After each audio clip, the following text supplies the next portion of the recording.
Electrostatics. Electrostatics में mainly हम लोग क्या देखते हैं, समझेंगे। इलेक्ट्रो प्लस स्टैटिक ये टर्म से बना हुआ है। Electro plus static. इलेक्ट्रो मतलब होता है चार्ज पार्टिकल, स्टैटिक होता है जब चार्ज अस्थिर हो। इलेक्ट्रो मतलब हुआ ये चार्ज पार्टिकल, स्टैटिक मतलब हुआ स्थिर। ये दोनों को मिला देंगे तो इलेक्ट्रोस्टैटिक्स के अंदर हम लोग बिहेवियर ऑफ चार्ज पार्टिकल पढ़ते हैं जब वो चार्ज पार्टिकल स्थिर हो, रेस्ट में हो। ठीक है। अब इसी को कभी कभी आगे चल के देखे होंगे, नेग्लिजिबल वेलोसिटी से जब चार्ज पार्टिकल मूव करता हो, मतलब भी ऑलमोस्ट जीरो हो, तो भी हम लोग स्टडी करते हैं आगे चल के। मेनली हम लोग जितनी भी डिस्कशन करेंगे इलेक्ट्रोस्टैटिक्स के अंदर, चार्ज पार्टिकल हमेशा अस्थिर रहेगा, चार्ज पार्टिकल कभी भी मूव नहीं करने वाला है इस इलेक्ट्रोस्टैटिक्स के अंदर। अगर वो मूव भी करेगा तो नेग्लिजिबल वेलोसिटी से कभी कभी मूव करता है। एक दो जगह डेफिनेशंस में इसकी जरूरत पड़ती है। तो इलेक्ट्रोस्टैटिक्स क्या है जी? तो इलेक्ट्रोस्टैटिक्स फिजिक्स का ऐसा ब्रांच है जिसमें बिहेवियर ऑफ चार्ज पार्टिकल पढ़ते हैं और वो चार्ज पार्टिकल हमेशा रेस्ट में होनी चाहिए। अब देखिए, बिहेवियर ऑफ चार्ज पार्टिकल की बात कर रहे हैं। सबसे पहले चार्ज पार्टिकल के बारे में बहुत अच्छी तरीके से आपको जानना चाहिए, तब जाके बिहेवियर ऑफ चार्ज पार्टिकल हम लोग समझेंगे। अब सबसे पहले चार्ज क्या होता है वो समझें। चार्ज, सपोज हम बात कर रहे हैं, एक कोई पेन लेते हैं, एक पेन बनाए, ठीक है। इस पेन का अगर हम फिजिकल सिग्निफिकेंस की बात करें तो इस पेन का अपना मास रहा होगा, इस पेन का अपना टेम्परेचर रहा होगा, इस पेन का अपना वॉल्यूम रहा होगा, ठीक है। ये सब फिजिकल सिग्निफिकेंस है। उसी तरीके से चार्ज पार्टिकल भी किसी मैटर का फिजिकल सिग्निफिकेंस होता है, ठीक है। जैसे इस पेन का मास से इसका हम देखते हैं, इसका जिस पेन का मास ज्यादा होगा उसको बोलेंगे ये हैवियर बॉडी है, जिस पे इसका पेन का मास कम होगा उसको बोलेंगे लाइटर बॉडी है। उसी तरीके से जिस बॉडी का टेम्परेचर अधिक है उसको बोलेंगे हॉट बॉडी है, जिस बॉडी का टेम्परेचर लो रहता है उसको कोल्ड बॉडी बोलते हैं। उसी तरीके से चार्ज पार्टिकल भी किसी पार्टिकुलर फिजिक्स में कंसेप्ट रखता है। चार्ज पार्टिकल करता क्या है? चार्ज पार्टिकल आप शुरू से 8 या 9 से ही पढ़ रहे होंगे कि दो चार्ज पार्टिकल अगर रहते हैं तो वो एक दूसरे को अट्रैक्ट करते हैं या रिपेल करते हैं depending upon the nature of charge. हम सपोज चार्ज पार्टिकल के बारे में हम जानना चाहते हैं। दो चार्ज पार्टिकल है, ये दोनों चार्ज पार्टिकल एक दूसरे को रिपेल कर रहा होगा, ये अपना 8 या 9 में ही पढ़े होंगे। एक निगेटिव और एक पॉजिटिव रहता है तो ये दोनों एक दूसरे को अट्रैक्ट करता है। फिर दोनों निगेटिव चार्ज पार्टिकल हैं तो ये एक दूसरे को क्या करेगा? रिपेल करेगा। चार्ज पार्टिकल क्या है? चार्ज पार्टिकल का डेफिनेशन हम ऐसे समझ सकते हैं कि चार्ज पार्टिकल किसी मैटर का फिजिकल सिग्निफिकेंस है जिसके वजह से इलेक्ट्रिक इफेक्ट और मैग्नेटिक इफेक्ट को समझ सकते हैं। अब इलेक्ट्रिक इफेक्ट और मैग्नेटिक इफेक्ट क्या है? इलेक्ट्रिक इफेक्ट को हम यहाँ बहुत अच्छे से एक्सप्लेन करते हैं पूरे इलेक्ट्रोस्टैटिक्स में। मैग्नेटिक इफेक्ट की बातें आती है तो उसको जाके एक मैग्नेटिज्म चैप्टर ही आता है 12 में। करंट इलेक्ट्रिसिटी के बाद मैग्नेटिज्म पढ़ना रहता है, पूरे इलेक्ट्रोस्टैटिक्स के सिमिलर ही है। इसीलिए इलेक्ट्रोस्टैटिक्स बहुत अच्छे तरीके से समझिए, मैग्नेटिज्म बहुत ईजी समझ में आएगा, ठीक है। अब देखिए, चार्ज पार्टिकल का डेफिनेशन में हमने बताया कि चार्ज पार्टिकल किसी फिजिकल प्रॉपर्टीज है, किसी मैटर का फिजिकल प्रॉपर्टीज है जिसके वजह से इलेक्ट्रिक इफेक्ट समझते हैं या मैग्नेटिक इफेक्ट समझते हैं। अब इलेक्ट्रिक इफेक्ट का मतलब हम लोग क्या समझते हैं? देखिए, इलेक्ट्रिक इफेक्ट का मतलब क्या हुआ? इलेक्ट्रिक इफेक्ट का मतलब होगा दो चार्ज पार्टिकल के बीच में इलेक्ट्रिक फोर्स लगता है, इसके बारे में बोल रहा है। इस चार्ज पार्टिकल की वजह से जो इलेक्ट्रिक फील्ड जनरेट होता है, इलेक्ट्रिक पोटेंशियल जो जनरेट होती है, दो चार्ज पार्टिकल के बीच में जो पोटेंशियल एनर्जी रहता है, ये सारे जो फिजिकल पैरामीटर हैं उसी को इलेक्ट्रिक इफेक्ट के अंदर रखा गया है, ठीक है। सपोज हम बात कर रहे हैं चार्ज पार्टिकल के बारे में भी जस्ट बता रहे थे। चार्ज पार्टिकल क्या होता है जी? तो किसी मैटर का फिजिकल प्रॉपर्टीज है जिसके वजह से इलेक्ट्रिक इफेक्ट होता है या मैग्नेटिक फील्ड होता है, मैग्नेटिक इफेक्ट होता है। अब चार्ज पार्टिकल या किसी बॉडी पे चार्ज कैसे क्रिएट किया जाता है? तो चार्ज क्रिएट करने का मेन जो कंसेप्ट है वो डिफिशियंसी ऑफ इलेक्ट्रॉन या excess of electron on the body है। जैसे फॉर एग्जांपल हम एक सोडियम का एटम लेते हैं। सोडियम के एटम के पास 11 प्रोटॉन होते हैं और 11 इलेक्ट्रॉन होते हैं। आप बहुत बच्चा से 7, 8, 9 से ही पढ़ते आ रहे हैं। अगर हम सोडियम बात करें सोडियम की, तो 11 प्रोटॉन और 11 इलेक्ट्रॉन है। जितने प्रोटॉन हैं उतने ही इलेक्ट्रॉन हैं। आप ये भी जानते होंगे कि एक इलेक्ट्रॉन पर का जो चार्ज होता है -1.6 × 10⁻⁻19 होता है। और एक प्रोटॉन पर की चार्ज की बात किया जाए 1p, तो प्लस में 1.6 इंटू 10⁻⁹ कूलम का चार्ज होता है। अब हम बात कर रहे हैं एक एटम सोडियम का। तो सोडियम के पास अगर हम बात करें तो सोडियम के एटम में न्यूक्लियस होते हैं जिसमें से 11 प्रोटॉन और 12 न्यूट्रॉन रहता है, और 11 इलेक्ट्रॉन रहता है जो चारों तरफ रोटेट करते रहता है। न्यूक्लियस के अंदर ये प्रेजेंट है। अब हम इस एटम का टोटल चार्ज जानना चाहते हैं। तो चार्ज देखिए कौन कौन यहाँ क्रिएट कर रहा होगा। न्यूट्रॉन के पास कोई चार्ज नहीं होता है, मतलब इसके वजह से कोई चार्ज नहीं अपीयर हो रहा होगा बॉडी पे। प्रोटॉन की अगर बात किया जाए तो प्रोटॉन पे एक प्रोटॉन पर चार्ज इतनी होती है प्लस में, तो 11 प्रोटॉन पर का अगर चार्ज की बात करें तो इतनी चार्ज होगी 11 प्रोटॉन की वजह से। उसी तरीके से 11 इलेक्ट्रॉन की वजह से अगर हम चार्ज की बात करें तो ये माइनस में 1.6 इंटू 10⁻⁹ हो रहा होगा। अगर हम net charge on the body की बात करें तो ये total proton on the sodium atom की वजह से चार्ज है। ये टोटल इलेक्ट्रॉन की वजह से जो सोडियम पार्टिकल पर जो इलेक्ट्रॉन है उसके वजह से चार्ज पार्टिकल है, चार्ज का वैल्यू है, दोनों को ऐड कर देंगे तो ये दोनों मिल के आएगा उस सोडियम एटम पर का टोटल चार्ज। आप देख सकते हैं ये जोड़ के जीरो है, जितने यहाँ पॉजिटिव वैल्यू है उतनी नेगेटिव वैल्यू है, ये नेट चार्ज जीरो हो गया। नेट चार्ज जीरो होने का मतलब आप ऐसा समझेंगे कि 11 प्रोटॉन और 11 इलेक्ट्रॉन की वजह से जितनी प्रोटॉन की चार्जेस थी पॉजिटिव वैल्यू उतनी ही इलेक्ट्रॉन मतलब नेगेटिव की वैल्यू थी चार्जेस की, दोनों को मैंने ऐड किया, net charge on the body zero हो गया। उसी तरीके से हम दूसरा कंसिडरेशन कर रहे हैं। सपोज एक एटम ले रहे हैं जिसमें से सोडियम अपना एक इलेक्ट्रॉन लूज कर दिया है, एक इलेक्ट्रॉन लूज कर दिया होगा तो बचा हुआ होगा इसके पास 10 इलेक्ट्रॉन। प्रोटॉन वही है और न्यूट्रॉन भी उसके पास वही है। अभी हम टोटल चार्ज इस बॉडी पे देखना चाहते हैं तो 10 इंटू माइनस में 1.6 into 10⁻⁻⁹ this charge is due to the electron.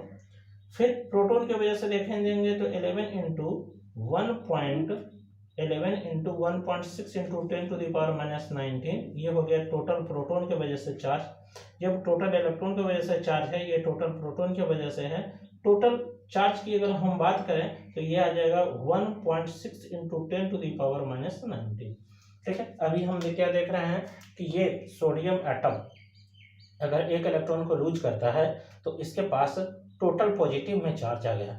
Sodium atom हालांकि इलेक्ट्रॉन गेन नहीं करता है, हम स्पेशल केस में एज्यूम करके सिर्फ दिखा रहे हैं कि अगर ये न्यूट्रल एटम सोडियम एटम एक इलेक्ट्रॉन को गेन किया हुआ होता, एक इलेक्ट्रॉन को अगर गेन किया होता तो टोटल उसके पास 12 इलेक्ट्रॉन आ जाता, इसके पास 12 इलेक्ट्रॉन आ जाता। प्रोटॉन की बात करें तो 11 प्रोटॉन रहता और न्यूट्रॉन तो अपना जो जैसे है वैसे ही रहता। अभी इस सोडियम एटम जो कहीं से इलेक्ट्रॉन लेके रखा है इस बार इसकी नेट चार्ज की बात करें तो 12 इंटू माइनस में 1.6 इंटू 10⁻⁹ होता और प्लस में 11 इंटू 1.6 इंटू 10⁻⁻⁹ होता। इस दोनों को कैलकुलेट करेंगे माइनस में 1.6 इंटू 10⁻⁻⁹ कैलकुलेट करके आता। अब ओवरऑल समरी को देखिए कैसे एक कोई बॉडी को चार्ज किया जाता है। शुरू में ही जब हम चार्ज पार्टिकल के बारे में बता रहे थे तो बोल रहे थे चार्ज पार्टिकल की जो मेन कंसेप्ट है वो एक्सेस ऑफ इलेक्ट्रॉन या डिफरेंशिएशन ऑफ इलेक्ट्रॉन से है। अभी ये न्यूट्रल एटम रखे हुए थे। न्यूट्रल एटम कहने का मतलब ये था कि जितने प्रोटॉन इसके पास थे उतने ही इलेक्ट्रॉन थे, मतलब जितने प्रोटॉन की वजह से चार्ज क्रिएट हो रहे थे उतना ही इलेक्ट्रॉन की वजह से चार्ज क्रिएट हो रहा था और नेट चार्ज इस पर जीरो था। अगर यही sodium atom neutral sodium atom अगर एक इलेक्ट्रॉन को लूज करता है तो एक इलेक्ट्रॉन को लूज करता है तो इसके पास 10 इलेक्ट्रॉन बचा हुआ होगा। प्रोटॉन वही है, नंबर प्रोटॉन की और न्यूट्रॉन की वही है। अगर टोटल चार्ज की बात करें तो ये प्रोटॉन की वजह से चार्ज था, ये इलेक्ट्रॉन की वजह से चार्ज था, ये प्रोटॉन की वजह से था। टोटल चार्ज अगर हम देखें तो पॉजिटिव चार्ज आया था। अगर यही सोडियम एटम ये न्यूट्रल सोडियम एटम कहीं से एक इलेक्ट्रॉन को गेन करता है, हालांकि इलेक्ट्रॉन गेन नहीं करेगा, ये केमिस्ट्री के अनुसार ऐसा नहीं ये पॉसिबल होता है, ये हमेशा से इलेक्ट्रॉन को लूज करता है। अगर हम एक स्पेशल केस हम एज्यूम करें किसी भी बॉडी के लिए सोडियम के लिए कि अगर एक इलेक्ट्रॉन गेन किया हुआ होता तो इसके पास टोटल 12 इलेक्ट्रॉन हो जाता। 12 इलेक्ट्रॉन की वजह से टोटल इतना negative charge due to electron आता और ये total negative positive charge due to proton आता। नेट चार्ज की बात करें तो इतनी आती कैलकुलेट करके। ओवरऑल समरी ऐसे ले सकते हैं कि अगर कोई न्यूट्रल एटम है तो उस पर नेट चार्ज जीरो होता है। अगर कोई न्यूट्रल एटम अपना एक इलेक्ट्रॉन लूज करता है तो उस पर टोटल पॉजिटिव चार्ज क्रिएट हो जाता है। अगर कोई न्यूट्रल एटम कहीं से एक इलेक्ट्रॉन को गेन कर लेता है तो उस पर नेगेटिव चार्ज क्रिएट हो जाता है। चार्ज का क्या डेफिनेशन है? कोई बॉडी का पॉजिटिव चार्ज का मतलब क्या होता है? तो पॉजिटिव चार्ज मतलब होता है डिफिशियंसी ऑफ इलेक्ट्रॉन, देख सकते हैं यहाँ पास डिफिशियंसी ऑफ इलेक्ट्रॉन है। और नेगेटिव चार्ज की मतलब क्या होता है? Excess of electron. यहाँ देखिए इससे ज्यादा इलेक्ट्रॉन है, एक्सेस ऑफ इलेक्ट्रॉन है, यहाँ देखिए डिफिशियंसी ऑफ इलेक्ट्रॉन है। अब देखिए किसी भी चार्ज पार्टिकल का एसआई यूनिट की बात कर रहे हैं तो चार्ज पार्टिकल स्केलर क्वांटिटी होता है, याद रखिएगा, ठीक है। इसका एसआई यूनिट कैसे निकालेंगे? तो एसआई यूनिट की बात करें तो करंट आई बराबर पढ़े होंगे 9 या 10 में क्यू आई टी होता है। चार्ज बाय टाइम को हम लोग बोलते हैं करंट। इसी क्यू को बोल सकते हैं आई इंटू टी, मतलब कि इस करंट को एम्पियर से डिनोट करते हैं और टाइम इसको बोलेंगे एम्पियर सेकेंड। ये हो गया आपका करंट का यूनिट, सॉरी करंट नहीं, ये चार्ज का यूनिट निकल के आया है, ठीक है। तो एम्पियर इंटू सेकेंड। अगर हम इसका डायमेंशन की बात करें तो डायमेंशन वाले में क्या करेंगे, इस करंट को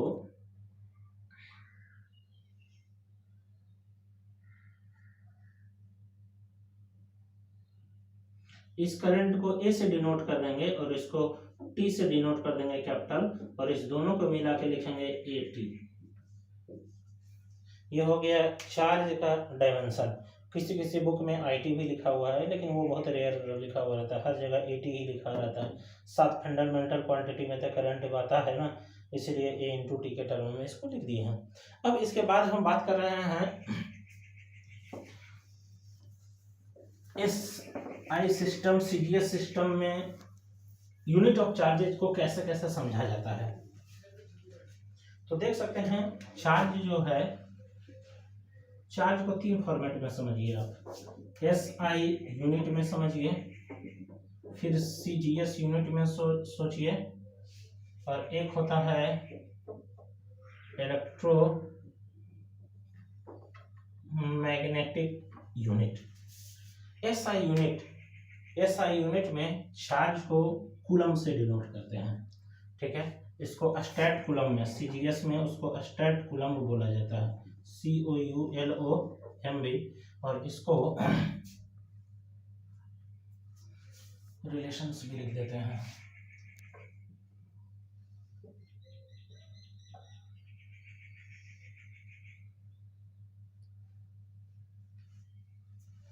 इलेक्ट्रोमैग्नेटिक यूनिट EMU, जो इसको EMU में भी लिखा जाता है और इसी को अब्सोल्यूट कूलम भी बोलते हैं। अगर रिलेशन की बात किया जाए तो 1 coulomb this is equal to 3 × 10⁹ stat coulomb होता है और 1/10 EMU होता है। तो सही से लिख देते हैं कि रिलेशन टाइप में 1 coulomb this is equal to 3 × 10⁹ stat coulomb this is equal to 1/10 EMU होता है। अब बोल सकते हैं नहीं तो कि 1 EMU जो रहा होगा वो 10 कूलम के बराबर रहा होगा। आप यहाँ से समझ भी पा रहे होंगे कि यहाँ सबसे बड़ा अगर यूनिट की बात किया जाए इस तीनों में तो EMU सबसे बड़ा यूनिट कहलाएगा, और सबसे छोटा कूलम, सबसे छोटा यूनिट जो होगा सीजीएस, जिसको स्टेट कूलम बोल रहे हैं। इसके अलावा भी प्रैक्टिकल यूनिट है, जैसे फैराडे जाता है, आपका प्रैक्टिकल यूनिट होता है, ठीक है। इन सारे चीज़ों को आप लोग जानते भी होंगे, केमिस्ट्री में भी पढ़े होंगे। ये तीनों पार्ट फिजिक्स का था, हम एक्सप्लेन कर चुके हैं। उसके बाद कुछ चीज़ें आपको और बेसिक इसमें से जाननी होंगी। सॉरी, फिर से एसआई यूनिट के, फिर से चार्ज के बारे में जान लीजिए कितने टाइप का यूनिट है।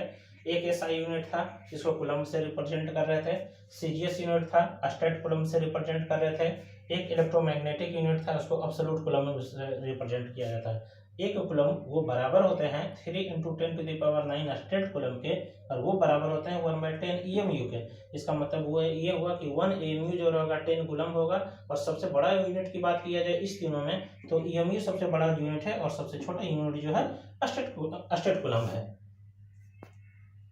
और छोटी छोटी पॉइंट्स बताने जरूरी है, जैसे कहीं भी चार्ज कैरियर की बात आएगी तो चार्ज कैरियर अभी इलेक्ट्रोस्टैटिक्स में हम मेनली इलेक्ट्रॉन को मानेंगे।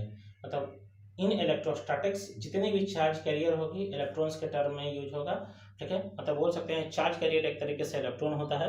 इसके अलावे चार्ज कैरियर इलेक्ट्रॉन्स होते हैं। अब देखिए कोई बॉडी अगर है, मान लीजिए एक बॉडी है, इस बॉडी पे अगर पॉजिटिव चार्ज इंक्रीज कर रहा है, क्या बोले जी, पॉजिटिव चार्ज इंक्रीज कर रहा है, मतलब इस बॉडी का मास डिक्रीज कर रहा होगा। अगर कोई बॉडी है जिसपे निगेटिव चार्ज इंक्रीज कर रहा है, तो इस बॉडी का मास जो रहा होगा वो भी इंक्रीज कर रहा होगा। कैसे समझेंगे वो समझिएगा। अभी एक बॉडी पे निगेटिव चार्ज इंक्रीज कर रहा है, एक बॉडी पे निगेटिव चार्ज इंक्रीज करने का मतलब ये होता है उस पे बाहर से कहीं इलेक्ट्रॉन आके एक्यूमुलेट हो रहा है, जमा हो रहा है। इलेक्ट्रॉन जब भी ये कहीं बाहर से आके एक्यूमुलेट हो रहा होगा, मतलब इलेक्ट्रॉन अपने मास के बराबर इस बॉडी पे एक्स्ट्रा मास ऐड कर रहा होगा, जिसकी वजह से इस बॉडी का मास इंक्रीज कर जाएगा। अगर कोई बॉडी है जिसका पॉजिटिव चार्ज इंक्रीज कर रहा है, पॉजिटिव चार्ज इंक्रीज करने का मतलब ये होता है कि यहाँ से इलेक्ट्रॉन निकल रहे होंगे बार बार। इलेक्ट्रॉन जब निकल रहा होगा, मतलब पहले वाली जो मास होगी और बाद वाले मास जो होगा वो बाद वाले मास में थोड़ा सा कमी आ जाएगा, डिफिशियंसी ऑफ मास होगा। मतलब आप बोल सकते हैं कि अगर कोई बॉडी का मास, कोई बॉडी का पॉजिटिव चार्ज इंक्रीज कर रहा है, मतलब इलेक्ट्रॉन वहां से निकल रहा है, और ड्यू टू इलेक्ट्रॉन वहां से जो एग्जिस्टेंस इलेक्ट्रॉन जो वहां से निकल रहा है, उसके वजह से उसका मास धीरे धीरे इस बॉडी का मास पहले के रिस्पेक्ट में डिक्रीज कर रहा होगा। अगर कोई बॉडी पर नेगेटिव चार्ज इंक्रीज कर रहा है, इसका मतलब उस पर इलेक्ट्रॉन आके जाके जमा हो रहा होगा। इलेक्ट्रॉन जाके जमा हो रहा है, इसका मतलब यह है कि बाहर पहले वाले मास से अभी वाले मास, मतलब बाद वाली मास अधिक होंगे। कहीं भी मान लीजिए एक बॉडी है, मान लीजिए हम दो बॉडी की बात कर रहे हैं, कंसिडरेशन लीजिए। मान लीजिए एक बॉडी ले रहे हैं, इस बॉडी से अगर मुझे मास ट्रांसफर करना है, सपोज इस बॉडी में बाल्टी, इसको एक बॉडी में कुछ वाटर ले लो, ये पॉट टाइप का ले लेते हैं, इसमें कुछ वाटर ले लिए हैं। इस वाटर को एक प्लेस से दूसरे प्लेस पे अगर हम ट्रांसफर करना चाहें तो कर सकते हैं without the actual transfer of charge. मतलब मेरा ये कहना था कि किसी बॉडी का अगर आप मास ट्रांसफर करना चाहते हो बिना चार्ज को ट्रांसफर किए हुए, तो ऐसी पॉसिबल है। लेकिन अगर कोई बॉडी है, इस पर का अगर आप चार्ज ट्रांसफर करना चाहते हैं without the actual transfer of mass, तो ये कतई पॉसिबल नहीं है। उसका वजह यह है कि मान लीजिए हम ऐसा समझे कि इस बकेट में से फुल ऑफ वाटर लिए हुए न्यूट्रल वाटर है, इससे एक गिलास पानी निकाल कर बाहर कर दें। तो अभी मैंने क्या किया, एक गिलास पानी को बाहर निकाल दिए थे, इसका मास डिक्रीज कर गया होगा, पहले भी चार्ज नहीं था, बाद में भी चार्ज नहीं है, ठीक है। तो आप ऐसे समझ सकते हैं कि अगर कोई बॉडी का अगर आप चाहते हो मास को वहां से हटाना, मास को डिक्रीज कराना, तो without actual transfer of charge ये पॉसिबल है। बट अगर कहीं आप एक्चुअल ट्रांसफर ऑफ चार्ज करना चाहते हो without the actual transfer of mass, ये कतई पॉसिबल नहीं है। वो ऐसा समझे कि मान लीजिए यहाँ से हम चार्ज को ट्रांसफर कर रहे हैं, तो चार्ज को ट्रांसफर कर रहे हैं मतलब या तो बाहर निकाल रहे होंगे या तो अंदर ला रहे होंगे।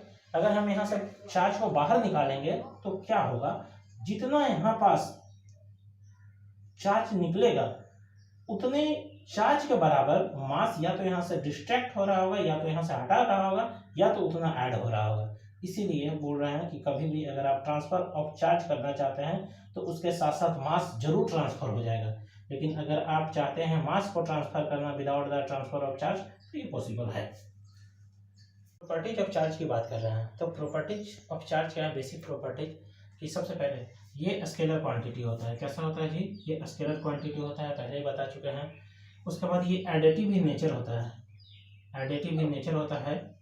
फिर क्वांटाइजेशन ऑफ चार्ज को फॉलो करता है, क्वांटाइजेशन, ये क्वांटाइज होता है, क्वांटाइज होता है, बोल सकते हैं। चार्ज कंजर्वेशन को फॉलो करता है, चार्ज और सिस्टम जो होता है वो कंजर्व होता है। इनवेरिएंट होता है। उसके बाद दो अगर पॉजिटिव चार्ज है और दो नेगेटिव चार्ज है तो वो एक दूसरे को रिपेल करेगा, वही एक पॉजिटिव और एक नेगेटिव है तो वो एक दूसरे को अट्रैक्ट कर रहा होगा। इसके अलावा बहुत सारे प्रॉपर्टीज हैं जो हम एक्सप्लेन करते हैं शुरू से एक तरफ से। जैसे मान लीजिए चार्ज स्केलर क्वांटिटी है, ये आप सब लोग जानते होंगे। फिर ये एडिटिव इन नेचर का मतलब क्या होता है, मान लीजिए एक बॉडी पे 2 कूलम्ब का चार्ज पहले से प्रेजेंट था, 2 कूलम्ब का, फिर बाद में आके और 1 कूलम्ब का चार्ज आ जाए इस बॉडी पे, तो नेट चार्ज अगर बात करें इस बॉडी का तो 3 कूलम्ब हो जाएगा, ठीक है। तो इसको बोला जाता है एडिटिव इन नेचर। सिंपल लग रहा होगा फिजिक्स में, ये बहुत आसान चीज़ें हैं। पहले से 1 कूलम्ब था, बाद में पहले से 2 कूलम्ब था और बाद में 1 कूलम्ब आ गया, टोटल 3 कूलम्ब। ये तो पहले से सीखते आ रहे हैं, फिजिक्स में बहुत बड़ी चीज़ें होती है एडिटिव इन नेचर। अभी तो और छोटे स्केल पे हैं तो हम लोग कोई बात नहीं है, समझ लेते हैं। फिर चार्ज क्वांटाइज होता है। क्वांटाइजेशन ऑफ चार्ज का मतलब क्या होता है वो समझिएगा। मतलब कोई बॉडी पे अगर चार्ज एपियर होता है तो वो plus Q equal two plus minus any के फॉर्म में रहेगा।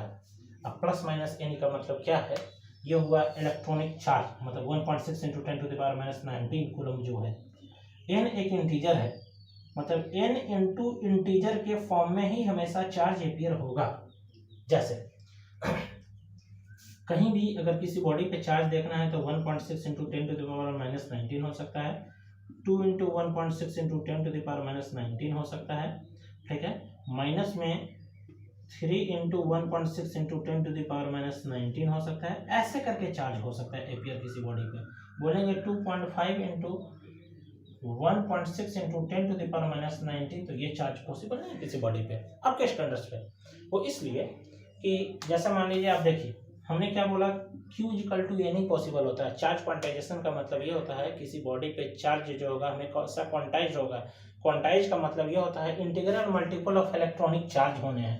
इलेक्ट्रॉनिक चार्ज का इंटीग्रल मल्टीपल का मतलब क्या है कि मान लीजिए जहाँ कहीं भी बॉडी पे चार्ज एपियर होते हैं तो वो हमेशा इलेक्ट्रॉनिक चार्ज के साथ जो मल्टीप्लाई होने वाला टर्म होगा हमेशा इंटीजर ही सिर्फ हो सकता है, फ्रैक्शन कभी नहीं होगा। इंटीजर पॉजिटिव इंटीजर भी हो सकता है, नेगेटिव इंटीजर भी हो सकता है, depending upon the nature of the charge. जैसे किसी बॉडी पे हम देख रहे हैं कि 1 इंटू 1 इतने चार्जेज लिखे हुए हैं। इसका मतलब क्या है कि देखिए आप ई का वैल्यू है, इलेक्ट्रॉनिक चार्ज का वैल्यू है, इंटू 1 दिए हुए हैं, तो यहाँ पास इंटीजर 1 हो गया, ये इंटीजर 2 है, इंटीजर -3 है, ये इंटीजर 2.5 दिए हुए हैं, तो ऐसा पॉसिबल नहीं होगा।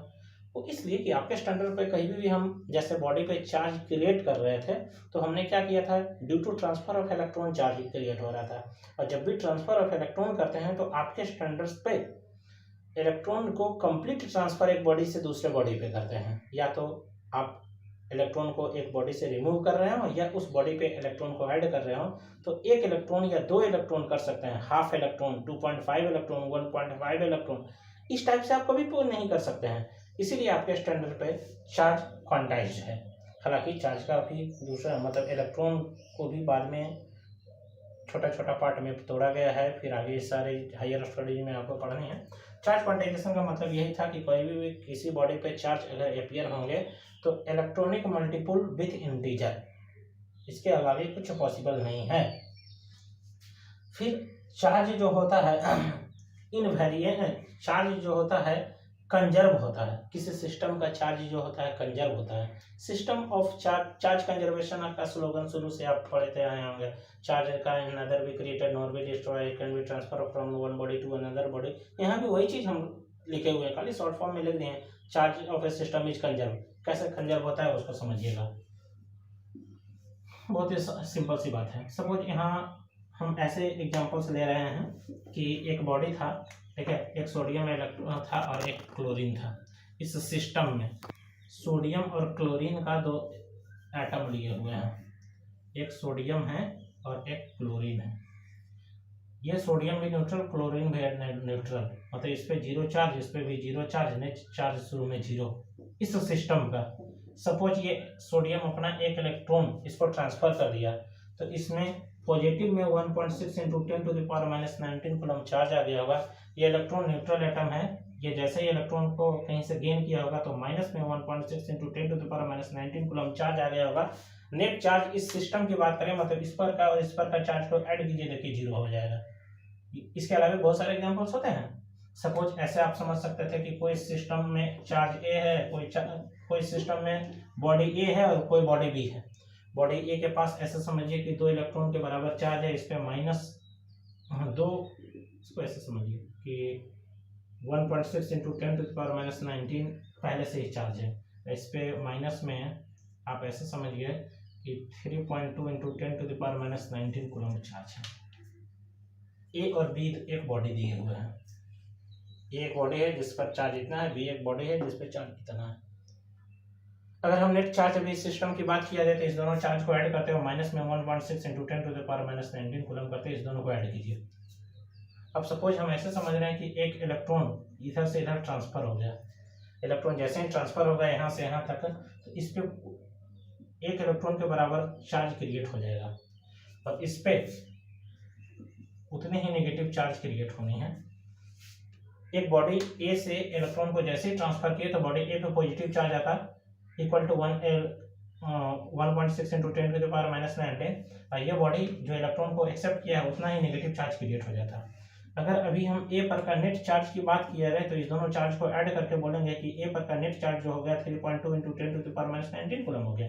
और बी पर का अगर नेट चार्ज की बात किया जाए तो इस दोनों को चार्ज को ऐड करेंगे और लिखेंगे -4.8 इंटू 10⁻⁹ कूलम हो गया। अगर दोनों को अभी आप ऐड कीजिएगा देखिए -1.6 इंटू 10⁻⁹ कूलम, पहले भी वही था बाद में भी वही है। इसी को बोलते हैं चार्ज कंजर्वेशन। इसके अलावा भी बहुत सारे एग्जाम्पल्स हैं इसके। उसके बाद देखिए चार्ज जो होता है रिलेटिविस्टिकली इनवेरिएंट होता है, या इसी को बोलता है चार्ज जो इनवेरिएंट होता है, independent of speed of mass होता है या independent of speed of a body होता है। कैसे, वो ध्यान से समझिएगा। जैसे आप ये एक इक्वेशन पढ़ेंगे m = m0√(1 - v²/c²). जैसे जैसे किसी बॉडी की स्पीड अगर बढ़ती है तो उस बॉडी का मास बढ़ने लगता है। अगर किसी बॉडी का speed equal to the speed of light कर देंगे तो उस बॉडी का मास इन्फिनिटी हो जाता है। बहुत सालों से आप पढ़ते आ रहे होंगे। इसी को थ्योरी ऑफ रिलेटिविटी बोला जाता है, आइंस्टीन का दिया हुआ है। बट चार्ज के साथ मतलब ये इक्वेशन का ऐसा कहना है कि मान लीजिए अगर अभी आपकी मास m है, अगर आप रेस्ट में हो तो अगर आपका बॉडी का अगर आप कोई बॉडी हो जो रेस्ट में m मास रखे हुए है, अगर आपकी स्पीड को हम बढ़ाने लगें, v को बढ़ाने लगें आपका, तो आपका मास धीरे धीरे बढ़ेगा। अगर आपकी speed equal to the light of speed, जो प्रैक्टिकली पॉसिबल नहीं है, अगर दे देते हैं तो आपकी मास जो हो जाएगी वो इन्फिनिटी हो जाएगा। मतलब बोल सकते हैं कि हमारी जैसे जैसे स्पीड बढ़ती है हमारा मास भी बढ़ता है। तो इस चीज़ को हम लोग प्रैक्टिकली रियलाइज क्यों नहीं किए हैं? जैसे साइकिल चलाते हैं, बाइक से चलते हैं, ट्रेन, तो उस वक्त तो मेरी तो स्पीड अधिक हो जाती है। तो with respect to light speed, मतलब लाइट के स्पीड के कंपैरिजन में ये टर्म इतनी नेग्लिजिबल होता है कि इस पर कोई फर्क ही नहीं पड़ता है, ऑलमोस्ट वही रह जाता है। वही आप आगे चल के पढ़ेंगे। एक साइक्लोट्रॉन एक डिवाइस होता है। साइक्लोट्रॉन एक डिवाइस होता है जिसका काम होता है बहुत लाइट पार्टिकल जैसे इलेक्ट्रॉन हो गया, अल्फा पार्टिकल हो गया, इस सबको काफ़ी हाई स्पीड देने की काम आता है। जब इन सारे बॉडी को बहुत हाई स्पीड की जरूरत पड़ती है ना, तो इसका मास अपने आप बढ़ने लगता है। और जब मास बढ़ने लगता है तो बहुत सारे इलेक्ट्रॉनिक्स आते हैं जिसको साइक्लोट्रॉन में बढ़नी है। चलिए कोई बात नहीं है, हम मेन डिस्कशन यहाँ ये करना चाहते हैं कि अगर कोई चार्ज बॉडी है Q, तो इसका स्पीड अगर ये रेस्ट में Q है तो बाद में अगर हम इस बॉडी का स्पीड को हम V को बढ़ाएं, इंक्रीज कराएं, तो बाद में ही Q ही रहेगा। इसका स्पीड बढ़ने या घटने से इस चार्ज की क्वांटिटी पे कोई फर्क नहीं पड़ता है। हालांकि कोई बॉडी का मास अगर m है, उसका स्पीड बढ़ने और घटने से उस बॉडी के मास पे इफेक्ट पड़ते हैं। वही बोल रहे थे चार्ज जो होता है इनवेरिएंट होता है, या किसी किसी बुक में लिखा हुआ है रिलेटिविस्टिकली इनवेरिएंट होता है। मतलब उसको स्पीड से या उस पे इफेक्ट ऑफ स्पीड कुछ नहीं है। पहले जो चार्ज था बाद में भी वही चार्ज होनी है। अब देखिए चार्ज की बात किया जाए तो दो पॉजिटिव चार्ज एक दूसरे को रिपेल करता है, दो नेगेटिव चार्ज भी एक दूसरे को रिपेल करता है, और एक पॉजिटिव और एक नेगेटिव चार्ज एक दूसरे को अट्रैक्ट करता है। उसके बाद देखिएगा कहीं भी अगर कोई मूविंग चार्ज हो, अगर कोई रेस्ट में चार्ज पार्टिकल हो, कोई चार्ज पार्टिकल है वो अगर रेस्ट में है तो सिर्फ और सिर्फ ये इलेक्ट्रिक फील्ड को जनरेट कर रहा होगा। अगर कोई पार्टिकल जो रेस्ट में है, अगर कोई चार्ज पार्टिकल जो सिर्फ रेस्ट में है, वो सिर्फ और सिर्फ इलेक्ट्रिक फील्ड को जनरेट करता है। अगर कोई चार्ज पार्टिकल मूव कर रहा हो कांस्टेंट वेलोसिटी से, तो वो इलेक्ट्रिक फील्ड भी जनरेट करेगा, साथ साथ मैग्नेटिक फील्ड भी जनरेट करेगा। अगर वही charge particle moving with some acceleration हो जाए तो वो चार्ज पार्टिकल इलेक्ट्रिक फील्ड भी जनरेट करेगा, मैग्नेटिक फील्ड भी जनरेट करेगा, और वो साथ साथ एनर्जी भी रेडिएट करता है। मतलब ये है कि चार्ज पार्टिकल अगर रेस्ट में है तो सिर्फ और सिर्फ इलेक्ट्रिक फील्ड वहाँ होगा। अगर कोई moving charge particle with constant velocity है तो इलेक्ट्रिक फील्ड साथ साथ मैग्नेटिक फील्ड भी होनी है। अगर कोई charge particle moving with some acceleration है तो उसके साथ इलेक्ट्रिक फील्ड भी रहता है, मैग्नेटिक फील्ड भी रहता है, और साथ साथ वो एनर्जी भी रेडिएट करता है। मेथड्स ऑफ चार्जिंग की बात कर रहे हैं हम लोग। कोई बॉडी को चार्ज कैसे किया जाता है? तो बाय फ्रिक्शन, मतलब एक बॉडी को दूसरे बॉडी पे अगर रब करते हैं तो चार्ज एक बॉडी से दूसरे बॉडी पे ट्रांसफर हो जाता है। ये सब कहानी आप बहुत पढ़े होंगे, आप बुक में भी पढ़ लीजिएगा। बाय कंडक्शन और बाय कन्वेक्शन, ये सब प्रोसेसेस हैं कि उसकी बॉडी को चार्ज करने की। हम मेनली स्टार्ट करते हैं कूलम्ब्स लॉ। कूलम्ब्स लॉ क्या होता है ध्यान से समझिएगा। यहीं से मेन स्टार्ट हुआ आपका फिजिक्स जो पूछता है COULOMBS, कूलम्ब्स लॉ।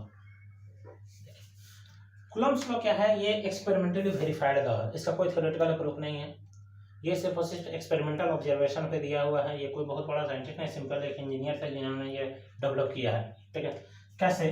तो समझिएगा कि मान लीजिए एक चार्ज पार्टिकल Q है, दो चार्ज पार्टिकल है, Q1 है और Q2 है। इससे पहले आप बहुत सुने होंगे, 9-8 से पढ़ते ही आ रहे होंगे कि दो चार्ज पार्टिकल है तो एक दूसरे को रिपेल करता है, अट्रैक्ट करता है। बहुत अच्छी बात है जी। तो अट्रैक्टिव और रिपल्सिव जो नेचर है ऑफ चार्ज है वो तो आप जान लिए। उसकी वैल्यू कितनी होगी, इसकी क्वांटिटी कितनी होगी, वो यहाँ पास हम लोग कूलम्ब्स लॉ से डिटरमाइन करते हैं। फिर क्वांटिटी किस किस चीज़ों पे डिपेंड करता है, किस किस चीज़ों पे नहीं डिपेंड करता है, वो सारे हम डिस्कशंस करने वाले हैं अभी। जैसे मान लीजिए दो चार्ज पार्टिकल Q1 और Q2 R सेपरेशन पे रखे हुए हैं। अभी ये दोनों चार्ज पार्टिकल के बीच में फोर्स ऑफ अट्रैक्शन या रिपल्सन लग रहा होगा depending upon the nature of charge particle. Suppose हम ऐसे समझ लें कि दोनों का दोनों पॉजिटिव है, तो इन दोनों के बीच में फोर्स ऑफ रिपल्सन जो लग रहा होगा F proportional to Q1 Q2 रहेगा, मतलब प्रोडक्ट ऑफ चार्जेज। जितना चार्ज का प्रोडक्ट ज़्यादा होगा उतना ज़्यादा फोर्स का वैल्यू होगा। F proportional to 1/r square, inversely proportional to square between distance between them होता है। इसको इक्वेशन 1 बना देते हैं, इसको इक्वेशन 2 बना देते हैं, इस दोनों को मिलाएंगे तो F proportional to Q1 Q2/r square बनेंगे। अब देखिएगा इसी में से F इक्वल टू इस प्रोपोर्शनलिटी कांस्टेंट को हटाने के लिए C Q1 Q2/r स्क्वायर लिख दिया। ये C क्या है? ये प्रोपोर्शनलिटी कांस्टेंट है।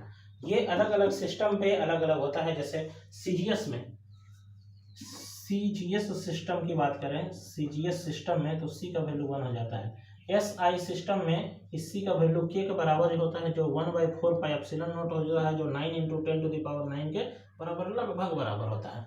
एप्सिलॉन नॉट क्या है? तो ये तो 4 समझते होंगे, कांस्टेंट है, पाई भी 3.2 3.14 या 22/7 जो आप जानते हैं। एप्सिलॉन नॉट क्या है? इसको बोला जाता है परमिटिविटी ऑफ द वैक्यूम और एयर। इसकी वैल्यू कितनी होती है? तो इसकी एप्सिलॉन नॉट की जो वैल्यू होती है 8.85 × 10⁻12 न्यूटन, इतनी वैल्यू होती है SI में। अब देखिए इस दोनों चार्ज पार्टिकल के बीच में अगर ये एयर में रखा हुआ है तो इसका जो फोर्स का वैल्यू होगा F इक्वल टू बोल सकते हैं K Q1 Q2/r स्क्वायर, इसी को F इक्वल टू बोल सकते हैं 1/4 pi epsilon naught Q1 Q2/r square. ये अगर स्पेस में या एयर में रखा हुआ है तो ठीक है, एयर या वैक्यूम में रखा हुआ है तो इन दोनों चार्ज पार्टिकल के बीच में फोर्स इतना लग रहा होगा। ठीक है, ये फोर्स दोनों चार्ज पार्टिकल के बीच में मैग्नीट्यूड तो हम बता दिए। अब किधर लगेगा? तो ये चार्ज पार्टिकल, तो यहाँ पास जो चार्ज पार्टिकल का फोर्स लगता है किधर लगेगा? तो ये दोनों चार्ज पार्टिकल के सेंटर को जो लाइन ज्वाइन करता है इसी के अलाउंग लगना है।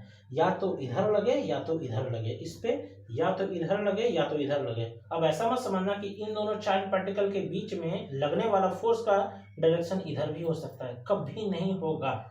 हमेशा along the line joining between their centres, उसी के अलाउंग फोर्स लगनी है।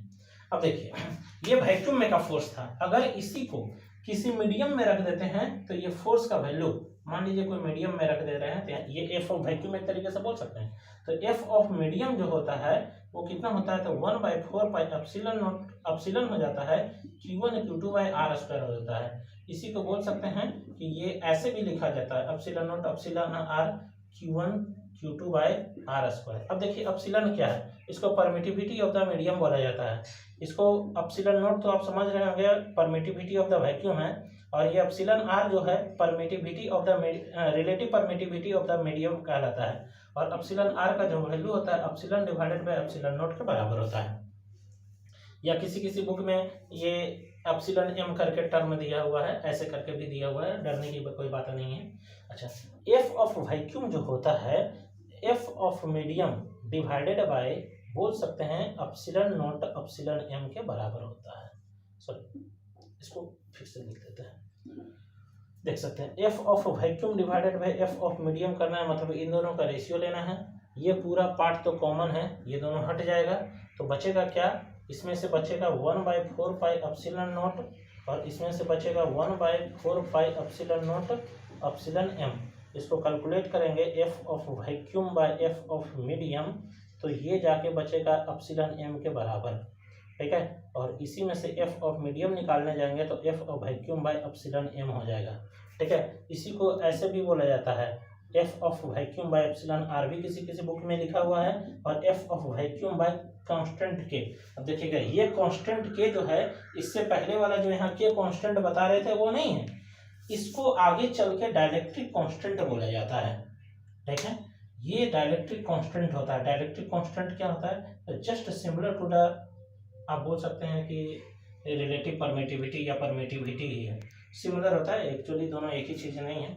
तो आप अभी जस्ट हम आपको समझा ये रहे थे कि एफ ऑफ वैक्यूम जो होती है वो 1/4 pi epsilon naught Q1 Q2 by R square के बराबर होता है। एफ ऑफ मीडियम की बात करें तो 1/4 pi epsilon naught Q naught 1/4 pi epsilon naught epsilon m Q1 Q2 by R square, या 1/4 pi epsilon naught epsilon r Q1 Q2 by R square. F of vacuum अगर आपको निकालनी है, F of vacuum, F of medium अगर आपको निकालना है तो F of vacuum by epsilon m कर लीजिए, या एफ ऑफ वैक्यूम, या इसको F of vacuum by some constant के कर दीजिए, दोनों सेम ही वैल्यू आएगा। वो डाइलेक्ट्रिक कांस्टेंट उस मीडियम का आपको दे दिया जाता है। जैसे आप ऐसे समझो कि दो चार्ज पार्टिकल था, ये दोनों अगर एयर में है तो यहाँ इतना न्यूटन का फोर्स लग रहा था, ठीक है। अगर इसी को वाटर में, हम इसी पूरे सिस्टम को कुछ नहीं करें, वाटर में लेकर चले जाएं तो कितना फोर्स लगेगा। तो अभी जस्ट बताएं कि एयर में का और वैक्यूम में का फोर्स दोनों एक, एयर और वैक्यूम में का ऑलमोस्ट फोर्स सेम होता है, यही वाटर में लेके चले जाएंगे तो इसका फोर्स अलग हो सकता है। अब वाटर का डाइलेक्ट्रिक कांस्टेंट के जो होता है ये लगभग बराबर 80 होता है। ये प्रॉपर्टी, ये जो चीज जो है कैलकुलेटेड अमाउंट में आपको दे दिया जाएगा। तो एफ ऑफ वैक्यूम तो हो गया। एफ ऑफ मीडियम अगर निकालना है तो एफ ऑफ वैक्यूम वहाँ का डिवाइडेड बाय वहाँ का डाइलेक्ट्रिक कांस्टेंट से डिवाइड करते हैं, मतलब 1000 डिवाइडेड बाय 80 कर देंगे, इतना न्यूटन फोर्स लग रहा होगा, वो वाटर में पूरे सिस्टम को लेके चले गए। तो आप ऐसे समझ गए हैं। इससे पहले कूलम्ब्स लॉ का जो था वो स्केलर फॉर्मेट बताया था, अभी वेक्टर फॉर्म में एक्सप्लेन करने वाले हैं।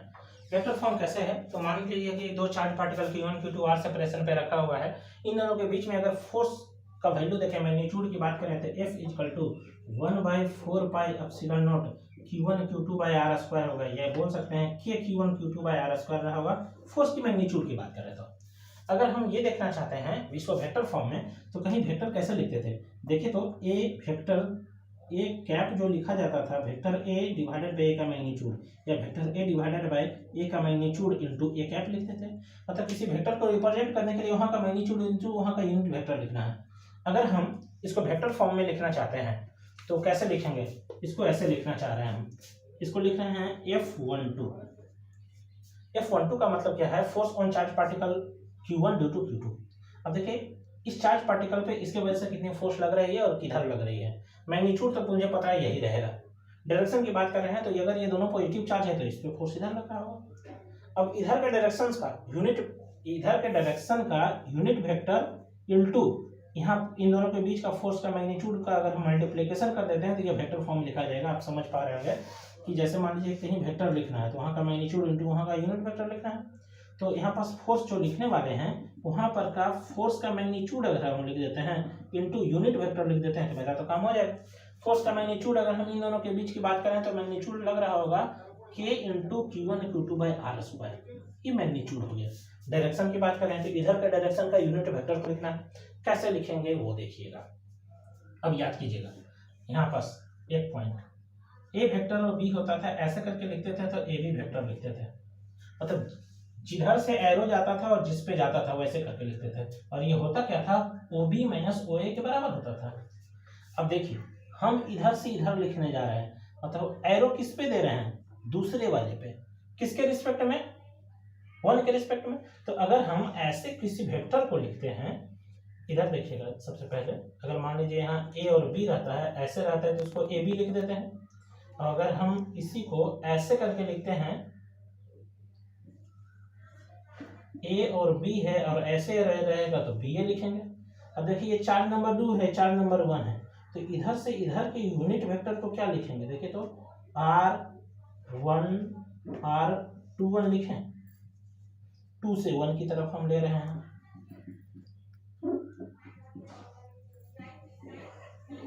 देखिए एफ ऑफ 12 जो था force on charge particle due to, force on charge particle 1 था ड्यू टू 2, तो फोर्स कैसे निकालना था वेक्टर का फॉर्म में, तो कहीं भी वेक्टर फॉर्म में लिखने का तरीका बताया तो वहाँ का मैग्नीट्यूड इनटू वहाँ का यूनिट वेक्टर।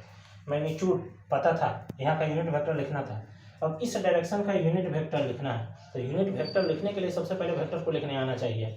जैसे यहाँ ए बी लिखते हैं या बी ए लिखते हैं, उसी तरीके से अगर हम इधर से इधर आ रहे हैं तो हमको देखना होगा किधर से जा रहे हैं, 2 से 1 पे आ रहे हैं तो आर ऑफ 2 1 करके लिखते हैं। इसके करस्पॉन्डिंग अगर यूनिट वेक्टर लिखना है तो हम ऐसे करके लिखेंगे। और ये किसके बराबर होगा, तो आर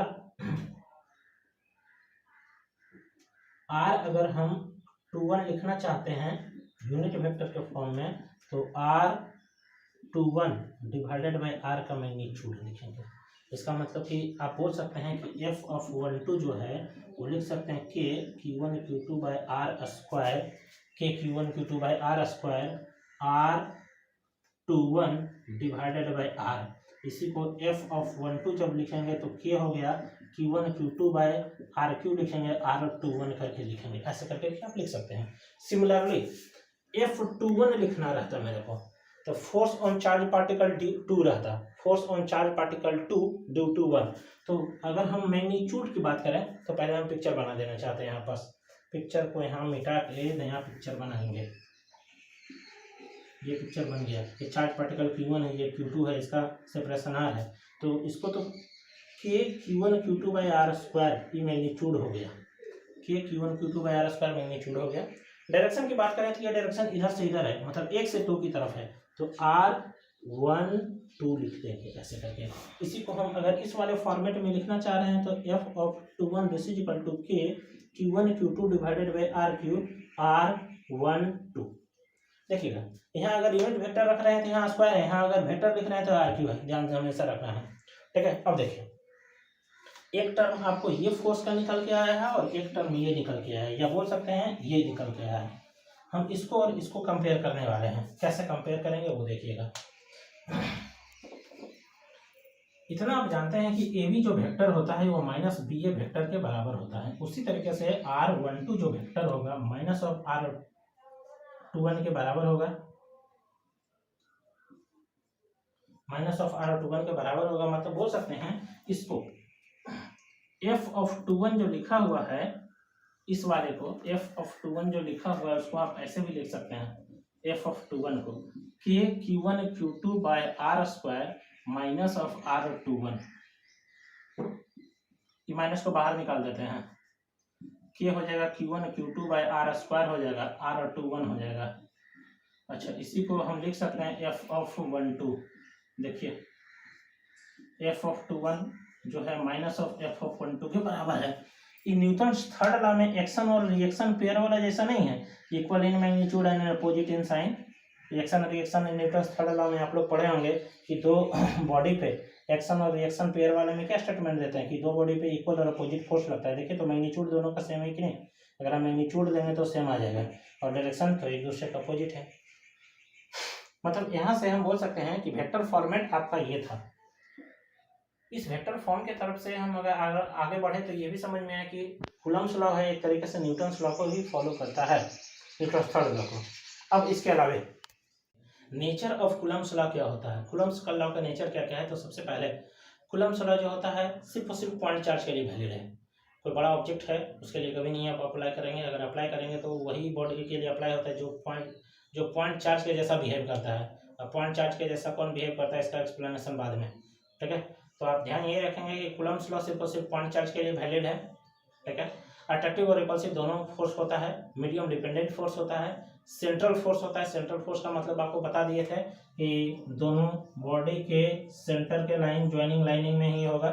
फिर कंजर्वेटिव फोर्स होता है, मतलब कंजर्वेशन चार्ज ये कंजर्वेटिव फोर्स आप लोग पढ़े होंगे वर्क पावर एनर्जी में कि राउंड ट्रिप पे जाते हैं तो वर्क डन 0 होता है। या बोलें कि हम मान लीजिए एक बॉडी है, दूसरा बॉडी इधर से यहाँ ऐसे आए या ऐसे आए या ऐसे आए, तीनों पाथ में से आएंगे तो वर्क डन सेम होगा। जिसको हम लोग बोलते थे कि अगर कोई बॉडी अगर कहीं भी पास work done independent of path होता था तो उसको हम लोग बोलते थे कि वो कंजर्वेटिव इन नेचर है। तो इलेक्ट्रोस्टैटिक फोर्स भी कंजर्वेटिव इन नेचर होता है। मीडियम डिपेंडेंट बोल चुके हैं। उसके बाद सेंट्रल फोर्स होता है बता चुके हैं। ये ग्रेविटेशनल फोर्स से बहुत ज़्यादा स्ट्रॉन्गर होता है, मतलब 10⁻36 टाइम्स ये स्ट्रॉन्गर होता है लगभग। उसके अलावा आपको इसमें से ग्रेविटेशनल लॉ के जैसा एकदम सिमिलर सब कुछ है। देखिएगा ग्रेविटेशनल लॉ में वहाँ F इक्वल टू Gm1m2/r² बोलते थे, यहाँ भी K/Q1Q2/r² है। अंतर यही है कि ग्रेविटेशनल लॉ में सिर्फ और सिर्फ अट्रैक्टिव फोर्स लगता था, यहाँ अट्रैक्टिव और नेगेटिव रिपल्सिव दोनों लगता है।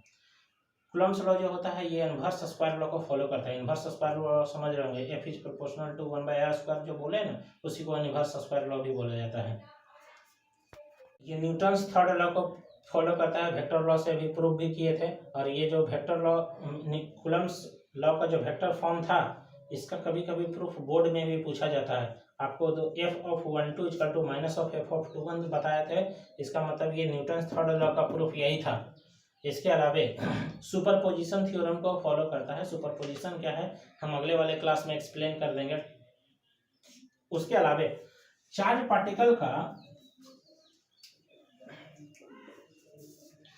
पार्टिकल का जो होता है डिस्ट्रीब्यूशन, वो डिस्ट्रीब्यूशन आप जान लीजिए, आगे चल के कभी कभी मुझे जरूरत पड़ेगी इलेक्ट्रोस्टैटिक्स में।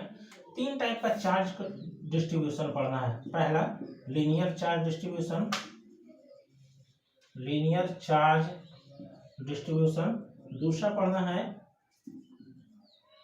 एरियल और उसी को सरफेस बोला जाता है, सरफेस चार्ज डिस्ट्रीब्यूशन। और तीसरा जो है मेरा वो है volume charge distribution, volume charge distribution. अब देखिए लीनियर चार्ज डिस्ट्रीब्यूशन क्या होता है। सपोज एक पतला सा वायर है, उस पर चार्ज आप बहुत अच्छे से देख रखे हैं, यूनिफॉर्मली चार्ज दिए हुए हैं हर जगह, ठीक है। अब सपोज यहाँ पास Q चार्ज L लेंथ पे आप दिए हुए हैं, L लेंथ पे Q चार्ज, L लेंथ पे आपने Q चार्ज दिया तो यूनिट लेंथ पे Q/L चार्ज बोल सकते हैं। तो चार्ज पर यूनिट लेंथ जो होता है उसको लीनियर चार्ज डेंसिटी बोला जाता है, उसको डिनोट करते हैं हम लोग लैम्डा से, जो Q/L होता है। अगर ये छोटा सा लेंथ होता, एकदम स्मॉल लेंथ और dl रहता, कोई छोटा सा लेंथ और dl रहता, इस पे चार्ज dq दिए हुए रहते, तो यहाँ पास लैम्डा का वैल्यू कितना लिखते हैं हम लोग, dq/dl लिखते हैं। उसी तरीके से अगर कोई एरिया दिया हुआ है, इस ए एरिया पे अगर आप पॉजिटिव चार्ज या नेगेटिव चार्ज यूनिफॉर्मली डिस्ट्रीब्यूटेड है, एकदम यूनिफॉर्मली, तो आप ऐसा समझें कि अगर Q चार्ज ए एरिया पे दिए हुए हैं तो यूनिट एरिया, आप ऐसा समझिए कि ए एरिया पे टोटल Q चार्ज दिए हुए हैं, तो यूनिट एरिया पे कितना चार्ज हो गया, Q/A चार्ज हो जाएगा। और ये चार्ज पर यूनिट एरिया को हम लोग बोलते हैं सरफेस चार्ज डेंसिटी, और सरफेस चार्ज डेंसिटी को सिग्मा से डिनोट करते हैं, जो Q/A के बराबर है। यही अगर स्मॉल एरिया पे अगर स्मॉल चार्ज दिया हुआ है तो इसको dq/dA भी लिखेंगे जरूरत पड़ेगा तो। उसी तरीके से चार्ज पर यूनिट वॉल्यूम जो होता है, यूनिट वॉल्यूम पे चार्ज जब डिफाइन करते हैं तो उसको वॉल्यूम चार्ज डेंसिटी बोलते हैं। और वो क्या होता है, तो सपोज आप समझिए कि V वॉल्यूम में Q चार्ज दिए हैं, तो यूनिट वॉल्यूम में कितना हो जाएगा, Q/V। तो इसको हम लोग सिग्मा रो से ऐसे करके डिनोट करते हैं, और ये होता है Q/V, या इसी को लिखेंगे dq/dV अगर स्मॉल वॉल्यूम में स्मॉल चार्ज दिया हुआ है। ओवरऑल चार्ज डिस्ट्रीब्यूशन के बारे में 3 चीज आपको बताना था। लीनियर चार्ज डेंसिटी, जिसको लैम्डा से डिनोट करते हैं, इसका डेफिनेशन होता है चार्ज पर यूनिट लेंथ, उसको Q/L लिखे हुए थे, स्मॉल चार्ज और स्मॉल लेंथ के लिए dq/dl लिखे हुए हैं। उसी तरीके से सरफेस चार्ज डेंसिटी को सिग्मा से डिनोट करते हैं, और इसका डेफिनेशन होता है charge per unit area. Volume charge density के लिए होता है चार्ज पर यूनिट वॉल्यूम। यहाँ पास डिफाइन कर रहे थे Q/L, यहाँ पास करेंगे Q/A और यहाँ पास करेंगे Q/V। स्मॉल लेंथ वाले केस में इसमें dq/dl लिख दिए थे, स्मॉल एरिया के केस में dq/dA लिखेंगे, और स्मॉल वॉल्यूम के केस में dq/dV लिखेंगे। चलिए उसके अलावा 2-3 एग्जांपल्स देख लीजिए। सपोज एक सर्कल ले लेते हैं, ये एक सर्कल है r रेडियस का, तो इसके सरकमफ्रेंस पे टोटल चार्ज हम कैपिटल Q दिए हुए हैं। तो यहाँ पास अगर हम इस सर्कल के लिए सरकमफ्रेंस पर के लिए अगर हम लैम्डा निकालना चाहते हैं, मतलब लीनियर चार्ज डेंसिटी, तो चार्ज पर यूनिट लेंथ निकालना होगा। चार्ज टोटल तो Q दिए हुए हैं, और ये टोटल लेंथ कितना है, तो 2πr है। ओके, अब सपोज इसी को हम समझते हैं प्लेट के टर्म में, तो ये प्लेट हो जाता है। तो प्लेट में तो एरिया, तो इस पे तो चार्ज हम इसके सरफेस एरिया पे दिए हुए होते हैं, और यहाँ पास अगर हम डिफाइन करते हैं तो सरफेस चार्ज डेंसिटी कहलाता है। और सरफेस चार्ज डेंसिटी कैसे निकलता है, तो चार्ज पर यूनिट एरिया से। और चार्ज पर यूनिट एरिया कैसे निकलेगा, तो चार्ज तो Q दिए हुए थे, एरिया यहाँ πr² हो जाता है। अगर हम इसी को r रेडियस का वॉल्यूम समझ लें, आर रेडियस का कोई स्फीयर टाइप का चीज पकड़ लें आर रेडियस का, तो इस केस में हम वॉल्यूम चार्ज डेंसिटी डिफाइन करते हैं, और यहाँ पास वॉल्यूम चार्ज डेंसिटी जो लिखा था वो Q/V लिखा था, और Q divided by 4/3 pi R cube करके लिख देते हैं। इसके अलावा बहुत सारे एग्जांपल्स हैं जो आप अगले क्लास में देखेंगे। इलेक्ट्रिक फील्ड क्या होता है ये ध्यान से समझिएगा। इलेक्ट्रिक फील्ड बहुत अच्छा टॉपिक है, इसी के हेल्प से आगे सब कुछ बढ़ता जाता है। इलेक्ट्रिक फील्ड कि कोई चार्ज सपोज Q0 मैंने रख लिया है, कोई एक चार्ज Q रखा हुआ है, ठीक है। तो इलेक्ट्रिक फील्ड इस चार्ज पार्टिकल के चारों तरफ एक रीजन होता है। आप समझ सकते हैं ये चार्ज पार्टिकल के चारों तरफ का स्पेस में का एक रीजन है, जहां तक दूसरे चार्ज पार्टिकल पे इस चार्ज पार्टिकल की वजह से फोर्स लगाया जा सके, या इस चार्ज पार्टिकल का दूसरे चार्ज पार्टिकल पे फोर्स लगे। सपोज आप देखते होंगे कि आप कूलम्स लॉ को ध्यान से समझिए। F इक्वल टू क्या पढ़ाए होंगे, अगर दो चार्ज पार्टिकल है, ये Q1 है और ये Q2 है, ये R सेपरेशन पे है, तो इन दोनों के बीच का जो फोर्स लगता है F equal to 1/4 pi epsilon naught Q1 Q2 का R स्क्वायर होता है। हमने ऐसा ही किया है। अब देखिए सपोज अगर हम इसको फिक्स कर देंगे, फिक्स्ड कर देंगे, अगर हम इसको फिक्स करके इसको फ्रीली मूव करें आगे की तरफ, आगे तक मूव कराएंगे, तो जैसे जैसे हम इसको आगे बढ़ाते हैं ये R बढ़ता है। R बढ़ने से आप समझ रहे होंगे नीचे का पैरामीटर बढ़ रहा है, नीचे का पैरामीटर बढ़ने से क्या होगा, ये फोर्स जो है F वो डिक्रीज करेगा मैग्नीट्यूड में। डिक्रीज करते करते एक समय आएगा जहाँ के बाद सपोज आपने यहाँ देखा कि डिक्रीज कर रहा है, डिक्रीज कर रहा है, डिक्रीज करते करते यहाँ फोर्स 0 हो गया, और इसके बाद आप जितना भी डिस्टेंस ले जाइए उसके बाद वो 0 ही हो जाएगा। थ्योरेटिकली अगर आपको फोर्स को 0 करना है तो R टेंड्स टू इन्फिनिटी रखनी होगी थ्योरेटिकल कंसेप्ट के अनुसार। बट आप लोग प्रैक्टिकली क्या देखते होंगे कि एक चार्ज पार्टिकल Q1 है, दूसरा चार्ज पार्टिकल Q2 है, तो जैसे जैसे दूर जाता है फोर्स का मैग्नीट्यूड वीकर होता है, और एक सर्टेन डिस्टेंस पे जाके ऑलमोस्ट 0 होगा। उसके बाद आप जितना भी डिस्टेंस बढ़ा लो फोर्स हमेशा 0 ही रहता है। उसको इलेक्ट्रिक फील्ड के टर्म में समझिए। सपोज आपने यहाँ Q1 चार्ज रख दिया, फिक्स कर दिया, अब यहाँ से दूसरा चार्ज पार्टिकल यहाँ Q2 रखे तो फोर्स का वैल्यू लग रहा होगा, फोर्स इन दोनों के बीच में ऑपरेट कर रहा होगा। आप यहाँ पास लाएंगे तो फोर्स का वैल्यू और अधिक मिलेगा, दूर ले जाएंगे तो और वैल्यू घटेगा, ठीक है। तो इस चार्ज पार्टिकल दूसरे चार्ज पार्टिकल पे जितना रीजन में फोर्स लगाता है वो उसका इलेक्ट्रिक फील्ड कहलाता है। जैसे मैंने आपको बता रहा था यहाँ से कि एक रीजन था जहां तक फोर्स दूसरे चार्ज पार्टिकल पे ऑपरेट कर पा रहा था, उसके बाद फोर्स ऑपरेट करना बंद हो गया था। तो इलेक्ट्रिक फील्ड क्या है जी, तो इलेक्ट्रिक फील्ड किसी चार्ज पार्टिकल के चारों तरफ का एक रीजन है, एक स्पेस है जहां तक दूसरे चार्ज पार्टिकल पे इफेक्ट, दूसरे चार्ज पार्टिकल पे इलेक्ट्रिक इफेक्ट मतलब कि इलेक्ट्रिक फोर्स लगाया जा सके, ऑपरेट करता हो या ऑपरेट कर रहा हो। तो इलेक्ट्रिक फील्ड का सिंपल डेफिनेशन है, it is the region around the charge particle around which electric effect can be field, और बोल सकते हैं कि it is around which electric force can be operated. अब देखिए इलेक्ट्रिक फील्ड हमेशा ध्यान रखेंगे ये एक वेक्टर क्वांटिटी है। कैसे इसको समझेंगे, पूरी बात को ध्यान से समझिएगा। इलेक्ट्रिक फील्ड में अभी जस्ट मैंने बताया कि दो चार्ज पार्टिकल के बीच में फोर्स लगते हैं वाले पैरामीटर को ही तरीके से हम लोग इलेक्ट्रिक फील्ड बोल रहे थे। अब देखिए ये चार्ज पार्टिकल, अब सपोज यहाँ से हम एक चार्ज पार्टिकल Q रखे हुए थे, अगर यहाँ पास कोई चार्ज पार्टिकल रखेंगे फिर इसी चार्ज पार्टिकल को यहाँ मूव करा देंगे, फिर यहाँ मूव करा देंगे, तो फोर्स का वैल्यू अलग अलग मिल रहा है। यहाँ पास फोर्स स्ट्रॉन्गर मिलता है, इससे वीकर यहाँ मिलता है, इससे वीकर यहाँ मिलता है। इसका मतलब इलेक्ट्रिक फील्ड जो है इसका इफेक्ट जो है इस जगह पे अधिक है, इस जगह पे उससे कम है, इस जगह पे इससे भी कम है। अब इलेक्ट्रिक फील्ड का स्ट्रेंथ बोल सकते हैं इस जगह पे ज्यादा रहा होगा, इस जगह पे इससे भी कम रहा होगा, इससे भी कम, इस और इलेक्ट्रिक इफेक्ट रहा होगा, और आगे बढ़ेंगे और इलेक्ट्रिक इफेक्ट, इसका इलेक्ट्रिक फील्ड का इफेक्ट कम जाएगा, या बोल सकते हैं इलेक्ट्रिक फील्ड का स्ट्रेंथ घट जाएगा। अब इलेक्ट्रिक फील्ड के स्ट्रेंथ को मेजर करने के लिए एक अलग से फिजिकल क्वांटिटी आता है, उसको इलेक्ट्रिक फील्ड इंटेंसिटी नाम देते हैं। अब इलेक्ट्रिक फील्ड इंटेंसिटी क्या है जी, तो आप ध्यान से समझिएगा। तो इलेक्ट्रिक फील्ड के स्ट्रेंथ को मेजर करने के लिए मैंने इंट्रोड्यूस किया इलेक्ट्रिक फील्ड इंटेंसिटी। अब इलेक्ट्रिक फील्ड इंटेंसिटी को ध्यान से समझेंगे।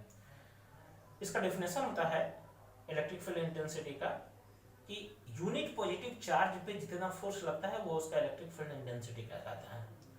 ध्यान रखेंगे इलेक्ट्रिक फील्ड इंटेंसिटी क्या है, तो यूनिट पॉजिटिव चार्ज पे लगने वाला फोर्स को हम लोग इलेक्ट्रिक फील्ड इंटेंसिटी बोलते हैं। डिफिनेशन के टर्म में लिखते हैं साफ कि it is a force experienced by the unit positive charge. अब ध्यान रखें, सपोज ये चार्ज Q है, ये फिक्स चार्ज है, ठीक है, इसके वजह से यहाँ पास हमको इलेक्ट्रिक फील्ड लिखना है। जिस पॉइंट पे इलेक्ट्रिक फील्ड लिखना है वहाँ पास एक चार्ज Q नोट रख दिए हैं।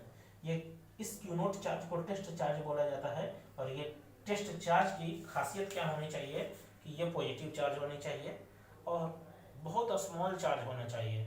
हमने डिफिनेशन में आपको बोला यूनिट पॉजिटिव चार्ज पे फोर्स लगने वाला को हम लोग इलेक्ट्रिक फील्ड बोले थे।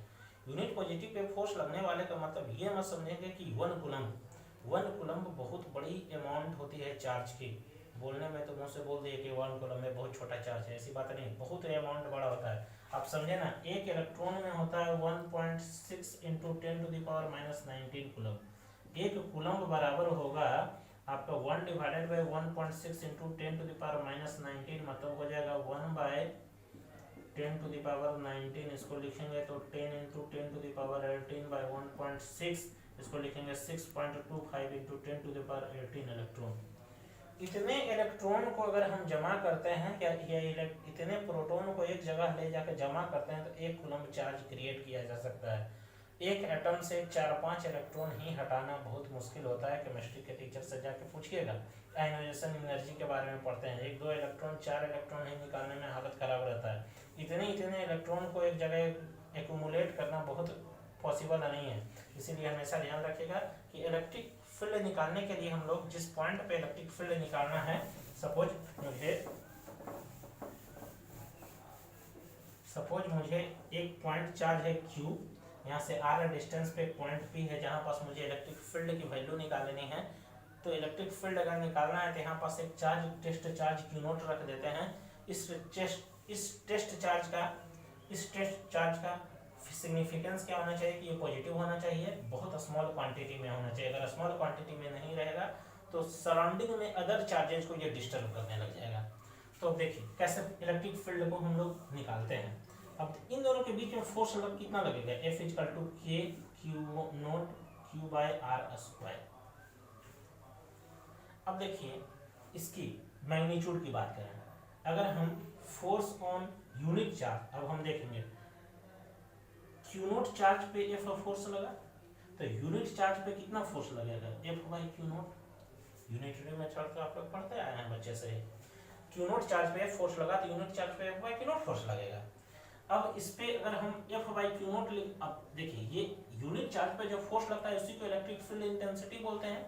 मतलब इस इलेक्ट्रिक फील्ड इंटेंसिटी को बोल सकते हैं F/Q नोट। F कितना आया था, K Q naught by R² Q naught लिखेंगे, इस Q नोट कट जाएगा और इस इलेक्ट्रिक फील्ड का वैल्यू हो जाएगा KQ/R²। वैल्यू निकल के रेडी है इलेक्ट्रिक फील्ड का। मतलब जिस पॉइंट पे आपको इलेक्ट्रिक फील्ड निकालनी है, अगर पॉइंट चार्ज के वजह से स्पेशली पढ़ा रहे हैं, अगर कोई पॉइंट चार्ज की हो इससे R डिस्टेंस पर इलेक्ट्रिक फील्ड का वैल्यू देखना है तो KQ/R² होता है। वो हमेशा इंडिपेंडेंट ऑफ टेस्ट चार्ज है, कभी टेंशन मत लीजिएगा टेस्ट चार्ज कितना हम रखें। देख सकते हैं टेस्ट चार्ज कट गया था।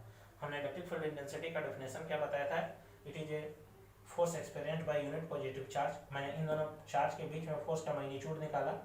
Q नोट चार्ज पे F फोर्स लग रहा था, यूनिट चार्ज पे यूनिटरी मेथड से F/Q नोट लगता है, और ये यूनिट चार्ज पे फोर्स लगता है, यूनिट चार्ज पे जितना फोर्स लगता है उसको हम लोग बोलते हैं electric field intensity.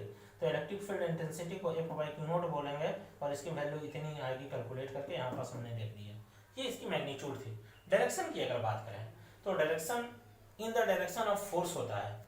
In the direction of force कहने का मतलब आप समझिएगा, सपोज ये चार्ज पॉजिटिव होता, टेस्ट चार्ज हमेशा पॉजिटिव ही रहता है, तो ये चार्ज की वजह से इस पे इलेक्ट्रिक फोर्स इधर लग रहा होता, इसका मतलब इलेक्ट्रिक फील्ड का डायरेक्शन इधर ही होगा, मतलब पॉजिटिव चार्ज से अवे दिखाएंगे। अगर ये चार्ज नेगेटिव होता Q, अगर ये नेगेटिव होता Q नोट हमेशा पॉजिटिव ही रहता है, तो इन दोनों के बीच में फोर्स का डायरेक्शन कुछ ऐसा करके दिखाते हैं। इसका मतलब क्या बोलते हैं कि अगर हम इलेक्ट्रिक फोर्स का डायरेक्शन इधर दिखाएंगे तो इलेक्ट्रिक फील्ड का भी डायरेक्शन इधर ही होगा। अब ध्यान ऐसे समझेंगे कि इलेक्ट्रिक फील्ड का डायरेक्शन अगर नेगेटिव चार्ज ये है तो टुवर्ड्स द चार्ज है, और पॉजिटिव चार्ज है तो अवे फ्रॉम द चार्ज है। आपको हमेशा ध्यान से ऐसे समझेंगे। सपोज एक चार्ज हम क्यू नोट रख दिए, सॉरी क्यू रखे हैं, यहाँ से आर डिस्टेंस पे हमको इलेक्ट्रिक फील्ड का वैल्यू अगर देखना है तो इलेक्ट्रिक फील्ड का वैल्यू कितना आया, के क्यू बाई आर स्क्वायर है मैग्नीट्यूड इस पॉइंट पे।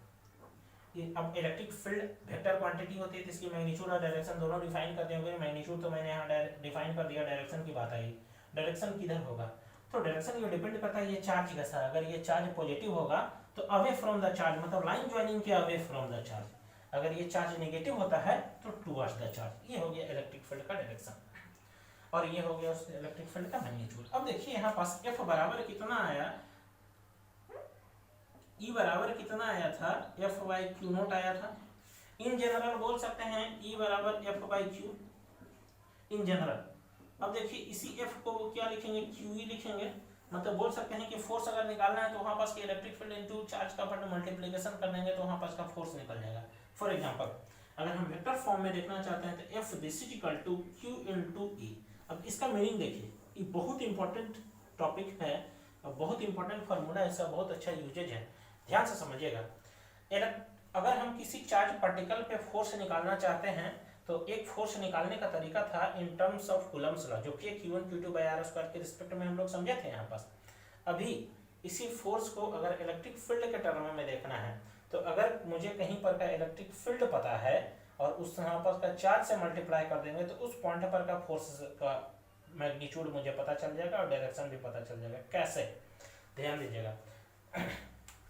ये हम इलेक्ट्रिक फील्ड वाले जो चीज़ें हैं इसको हम जो दो चार्ज पार्टिकल के बीच में फोर्स पढ़े थे न्यूटन्स लॉ के, कूलम्स लॉ के अनुसार, वो इस इलेक्ट्रिक फील्ड के टर्म में बोल सकते हैं कि न्यूटन्स कूलम्स लॉ में जो फोर्स पढ़े थे वो टू स्टेप मैकेनिज्म है। कैसे टू स्टेप मैकेनिज्म है वो समझिएगा। पहले सबसे पहले कूलम्स लॉ को देखिए ध्यान से, फिर से आप कूलम्स लॉ को रिमेंबर कीजिए, फिर से याद कीजिए, आगे इनकी जरूरत। सपोज यहाँ चार्ज Q1 था, यहाँ चार्ज Q2 था, इन दोनों के बीच का सेपरेशन R था, इन दोनों के बीच में फोर्स F बराबर K Q1 Q2 bye R square लगा था, कोई दिक्कत नहीं है। अगर हम इसके डायरेक्शन की बात करें तो अगर ये दोनों, ये सपोज ऐसे कर लो, इसको Q कर लेते हैं, इसको Q नोट कर लेते हैं, तो अभी ये फोर्स Q नोट लिखाएंगे, R स्क्वायर लिखाएंगे और इसका डायरेक्शन इधर होगा। अगर ये पॉजिटिव हो गया, अगर ये नेगेटिव हो गया तो इधर होगा डायरेक्शन, ठीक है। अब अगर हम इसको ऐसे समझे इन टर्म्स ऑफ इलेक्ट्रिक फील्ड तो इलेक्ट्रिक फील्ड कैसे समझेंगे वो ध्यान दीजिए। बोलेंगे कि देखिए इलेक्ट्रिक फील्ड का काम क्या है, तो इलेक्ट्रिक फील्ड सबसे पहले कहीं भी जाएगा तो अपना एक फील्ड क्रिएट कर लेगा चारों तरफ। उस इलेक्ट्रिक फील्ड का स्ट्रेंथ को हम लोग मेजर करते हैं इलेक्ट्रिक फील्ड इंटेंसिटी के टर्म में। यहाँ से r डिस्टेंस पे इलेक्ट्रिक फील्ड इंटेंसिटी का वैल्यू कितना हो जाएगा, KQ बाय R स्क्वायर होगा। मैंने इलेक्ट्रिक फील्ड इंटेंसिटी कैलकुलेट करके इस पॉइंट P पे कैलकुलेट कर लिया।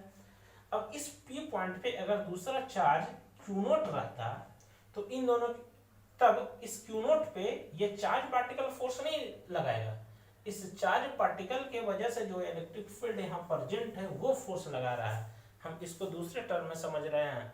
इलेक्ट्रिक फोर्स को हमने इससे पहले कूलम्स लॉ में बताया था, अभी इलेक्ट्रिक फोर्स को हम इन टर्म्स ऑफ इलेक्ट्रिक फील्ड समझ रहे हैं और इसी को टू स्टेप मैकेनिज्म बोल रहे हैं। देखिए क्या है कि सबसे पहले ये चार्ज पार्टिकल Q था, इस चार्ज पार्टिकल का वजह से चारों तरफ एक इलेक्ट्रिक फील्ड जनरेट हो गया। इस इलेक्ट्रिक फील्ड का स्ट्रेंथ हम कैलकुलेट करके आए, इतना आया। अब सपोज यहाँ पास एक चार्ज Q नोट रहता तो इस Q नोट चार्ज पे इस चार्ज की वजह से जो इलेक्ट्रिक फील्ड यहाँ प्रेजेंट है वो फोर्स लगाता, और यहाँ पर फोर्स का वैल्यू कितना बोलते हैं, QE लिखते हैं इन जनरल। यहाँ पास चार्ज कितना था, Q नोट था, और यहाँ पास इलेक्ट्रिक फील्ड का वैल्यू अभी कैलकुलेट करके रखे हैं जो यहाँ से पुट कर देंगे। F इक्वल टू कितना हो जाएगा, Q naught KQ by R square हो जाएगा। इसी को मिला देंगे तो कितना हो जाएगा, KQ बाय R स्क्वायर और Q नोट हो जाएगा। देखिए तो सिमिलर टू अर्लियर हो गया कि नहीं। अब देखिए फोर्स का डायरेक्शन की बात करें, देखिए कैसे समझेंगे। अगर ये चार्ज पॉजिटिव होता तो चार्ज पॉजिटिव होता तो यहाँ पास इलेक्ट्रिक फील्ड का डायरेक्शन इधर देते। Q नोट आपका टेस्ट चार्ज जो था वो भी पॉजिटिव था, तो पॉजिटिव था तो यहाँ आके देखिएगा, अगर आपका चार्ज पॉजिटिव है तो फोर्स जो होगा उसकी मैग्नीट्यूड, कहीं भी आप मैग्नीट्यूड फोर्स का देखेंगे तो F इक्वल टू QE से कैलकुलेट करेंगे। मतलब यहाँ पास इलेक्ट्रिक फील्ड का स्ट्रेंथ जो चार्ज पार्टिकल का मैग्नीट्यूड मल्टीप्लाई कर देंगे, वहाँ पास फोर्स का मैग्नीट्यूड निकल जाएगा। डायरेक्शन अगर आपको देखना है तो देखेंगे ये चार्ज पार्टिकल जो है Q वो तेरा कैसा है, पॉजिटिव है कि निगेटिव है। अगर ये चार्ज पार्टिकल Q जो इलेक्ट्रिक फील्ड पे रखा हुआ है वो अगर पॉजिटिव है तो फोर्स का डायरेक्शन जो होगा in the direction of electric field होगा। अगर ये चार्ज पार्टिकल नेगेटिव होता है तो फोर्स का डायरेक्शन जो होगा इलेक्ट्रिक फील्ड के अपोजिट डायरेक्शन में होगा। यहाँ पास देखिए इसी स्टेटमेंट को यहाँ से वेरीफाई करते हैं। अभी ये चार्ज पार्टिकल Q पॉजिटिव था तो पॉजिटिव की वजह से इलेक्ट्रिक फील्ड इधर हो गया। अब हम एक टेस्ट चार्ज Q नोट रख देते हैं, तो टेस्ट चार्ज Q नोट रख देंगे तो इसका फोर्स का मैग्नीट्यूड Q होता है, जिसका डायरेक्शन किधर होता है, तो ये टेस्ट चार्ज अगर पॉजिटिव है तो डायरेक्शन फोर्स का इधर ही होता। देखिए तो पहले ही जैसा हो गया कि नहीं, दो पॉजिटिव चार्ज रखे हुए हैं, दोनों की वजह से डायरेक्शन मैग्नीट्यूड फोर्स का इतना है, डायरेक्शन इधर ही है। अगर ये चार्ज यहाँ पास Q नोट रखे हुए हैं, हालांकि टेस्ट चार्ज नेगेटिव नहीं होता है, सपोज हम नेगेटिव रख लेते हैं तो क्या होता, तो इलेक्ट्रिक फील्ड का डायरेक्शन इधर था तो फोर्स किधर लगता, इस टेस्ट चार्ज पे इधर लगता। अब देखिए तो आप कूलम्ब्स लॉ से देखिए तो कि इन दोनों के बीच में फोर्स ऑफ अट्रैक्शन लगता कि नहीं, देखिए लगा दिए। मैग्नीट्यूड की बात की है तो ये रहता। देखिए अभी इससे पहले हम लोग बात कर रहे थे इलेक्ट्रिक फील्ड। इलेक्ट्रिक फील्ड का डेफिनेशन क्या था जी, कि किसी चार्ज पार्टिकल के चारों तरफ का एक रीजन होता है जहाँ तक इलेक्ट्रिक फोर्स या इलेक्ट्रिक इफेक्ट फील्ड किया जा सके। अब इलेक्ट्रिक फील्ड का स्ट्रेंथ को मेजर करने के लिए एक नया टर्म लाया, electric field intensity. Electric field intensity का डिफिनेशन क्या था, it is the force experienced by the unit positive charge. अभी जस्ट आपको दिखाया कि अगर कोई Q चार्ज है वहाँ से R डिस्टेंस पे इलेक्ट्रिक फील्ड का वैल्यू निकालना है, तो इलेक्ट्रिक फील्ड का वैल्यू कितना आया था, तो KQ/R² आया था। डायरेक्शन की अगर बात किया जाए तो ये Q चार्ज कैसा है उस पर डिपेंड करता था। अगर Q चार्ज पॉजिटिव था तो अवे फ्रॉम द चार्ज आया था डायरेक्शन ऑफ इलेक्ट्रिक फील्ड। अगर ये Q नेगेटिव था तो टुवर्ड्स द चार्ज आया था इलेक्ट्रिक फील्ड का डायरेक्शन। उसके बाद देखिएगा अगर कहीं एक और फार्मूला लाए थे F=QE, तो F=QE में क्या है कि अगर कहीं फोर्स अगर आपको निकालना है तो एक तो तरीका फोर्स वहाँ निकालने का था ही, एक दूसरा तरीका है कि वहाँ पर का इलेक्ट्रिक फील्ड इनटू चार्ज का मल्टीप्लिकेशन कर दीजिए, वहाँ पर का फोर्स आपको निकल के रेडी हो जाएगा। इन vector form F=Q × E vector. अगर हम मैग्नीट्यूड नहीं, मैग्नीट्यूड के साथ साथ डायरेक्शन भी देखना चाहते हैं, मतलब वेक्टर फॉर्म ऑफ फोर्स देखना चाहते हैं, तो वो electric field into charge particle का प्रोडक्ट फोर्स का बराबर होगा। अब इलेक्ट्रिक फील्ड के डायरेक्शन में फोर्स लगेगा अगर ये का चार्ज पार्टिकल पॉजिटिव हो गया, अगर ये चार्ज पार्टिकल नेगेटिव हो गया तो इलेक्ट्रिक फील्ड के अपोजिट डायरेक्शन में फोर्स लगने वाला है। यहीं देखिए इसी फोर्स को जो कूलम्ब्स लॉ में पढ़े हैं, इलेक्ट्रिक फील्ड के टर्म में समझें तो दो स्टेप मैकेनिज्म में चला गया था। दो स्टेप मैकेनिज्म क्या था कि सबसे पहले Q चार्ज प्रेजेंट होता, इस Q चार्ज की वजह से यहाँ पास इलेक्ट्रिक फील्ड प्रेजेंट होता, पहला स्टेप हो गया। दूसरा स्टेप क्या था कि यहाँ पास अगर कोई दूसरा चार्ज प्रेजेंट हो तो इस चार्ज पार्टिकल की वजह से जो यहाँ इलेक्ट्रिक फील्ड प्रेजेंट है वो फोर्स लगाता, ना कि ये चार्ज पार्टिकल डायरेक्टली जाता फोर्स लगाने। हालांकि तो ये दोनों एक ही चीज़ है जिसको मैंने यहाँ एक्सप्लेन किया था। अब देखिए इलेक्ट्रिक फील्ड और इलेक्ट्रिक फील्ड इंटेंसिटी जनरली जो हम लोग बोलचाल के भाषा में यूज करते हैं वो दोनों एक ही चीज़ है। जैसे किसी बुक में देखिएगा इलेक्ट्रिक फील्ड इंटेंसिटी का वैल्यू दिया होगा और कहीं कहीं इलेक्ट्रिक फील्ड दिया होगा, तो आप समझ जाइएगा वो इनडायरेक्टली इलेक्ट्रिक फील्ड इंटेंसिटी ही दिया हुआ है। अब इसको ध्यान से समझिए। सपोज इलेक्ट्रिक फील्ड इंटेंसिटी का हमको डायमेंशन और यूनिट वगैरह देखना है, तो इलेक्ट्रिक फील्ड E बराबर कितना था, तो फोर्स बाय चार्ज था। तो फोर्स बाय चार्ज था, तो फोर्स के लिए तो लिखते हैं हम लोग न्यूटन और चार्ज के लिए लिखते हैं कूलम, तो न्यूटन पर कूलम हो गया एक यूनिट। आगे चलेंगे तो एक यूनिट और भी पढ़ना है आपको जी। E बराबर जो होता है इलेक्ट्रिक फील्ड बराबर होता है वोल्ट पर मीटर। आगे चल के ये भी आपको एक यूनिट पढ़ना होगा, वोल्ट पर मीटर। अगर डायमेंशन की बात किया जाए तो डायमेंशन इसके टर्म में अगर हम देखेंगे तो mL/t-2 हो जाएगा फोर्स का, और नीचे में है क्या जी कूलम है, मतलब 80 हो गया। इसी सबको मिला लिखेंगे तो mL/t-3 और a-1 हो जाएगा, ये हो गया आपका। अब देखिए वेक्टर क्वांटिटी है, आपको बता चुके हैं। एक इम्पॉर्टेंट बात ये रहेगा, ध्यान समझना कि अगर कहीं Q चार्ज पार्टिकल है रखा हुआ, तो ये चारों तरफ जैसे ये आएगा अपना चारों तरफ इलेक्ट्रिक फील्ड जनरेट कर लेगा। अब ये मत समझिएगा कि अगर देखिए मेरा कहने का मेन मतलब ये है कि अगर कहीं कोई चार्ज पार्टिकल Q है तो जैसे Q चार्ज पार्टिकल आता है चारों तरफ अपना ये फील्ड क्रिएट कर लेगा। अब दूसरा चार्ज पार्टिकल अगर यहाँ आता है तो ये इसका यहाँ पास फील्ड फोर्स लगाता है। अगर ये चार्ज पार्टिकल दूसरा चार्ज पार्टिकल नहीं आएगा तो फोर्स नहीं लगेगा। अब ये मत समझ के रखना है कोई गलतफहमी कि अगर दूसरा चार्ज पार्टिकल नहीं है इसका मतलब यहाँ फील्ड जनरेट ही नहीं हुआ है। जैसे ही चार्ज पार्टिकल आएगा वो अपना फील्ड जनरेट कर देगा। इसका मतलब ये हुआ कि अगर कहीं चार्ज पार्टिकल क्यू रखा हुआ है तो अपना फील्ड जनरेट करके रखता है, वहाँ पास फोर्स एक्सपीरियंस करने वाला चार्ज प्रेजेंट हो या नहीं हो उससे कोई उसको मतलब नहीं है। इसके बाद हमने आपको पॉइंट चार्ज की वजह से आर डिस्टेंस पे इलेक्ट्रिक फील्ड का एक्सप्रेशन निकाल के दिखा दिया था। वैल्यू कितना होगा, डायरेक्शन कितना होगा, मैग्नीट्यूड कितना होगा, सब बता चुके हैं। सुपरपोजिशन थ्योरम यहाँ भी लगता है। कैसा सुपरपोजिशन थ्योरम रहता है देख लीजिए कि सपोज मान लीजिए बहुत सारे चार्जेज दे दिए, हम Q1 रख लिए, Q2 रख लिए, Q3 रख लिए। यहाँ पास एक पॉइंट है जिसके वजह से नेट इलेक्ट्रिक फील्ड निकालना है।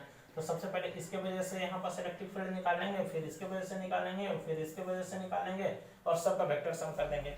सपोज यहाँ पास चार्ज Q1 है, ये Q1 रख लिए हैं, Q2 रख लिए हैं, इसको Q3 रख रहे हैं, तो इसके वजह से इलेक्ट्रिक फील्ड को E1 पकड़ लेते हैं, इसका इलेक्ट्रिक फील्ड को E2 पकड़ लेंगे, इसको E3 पकड़ लेंगे, इसके बाद वाला को E4 रखते हैं, डॉट डॉट डॉट करके En रख लेते हैं। अगर नेट इलेक्ट्रिक फील्ड देखना है तो सुपरपोजिशन के अनुसार E1 plus of E2 plus dot dot dot En आता है, हर कोई को निकाल के ऐड कर देंगे। इससे पहले 5 मिनट पढ़ा है।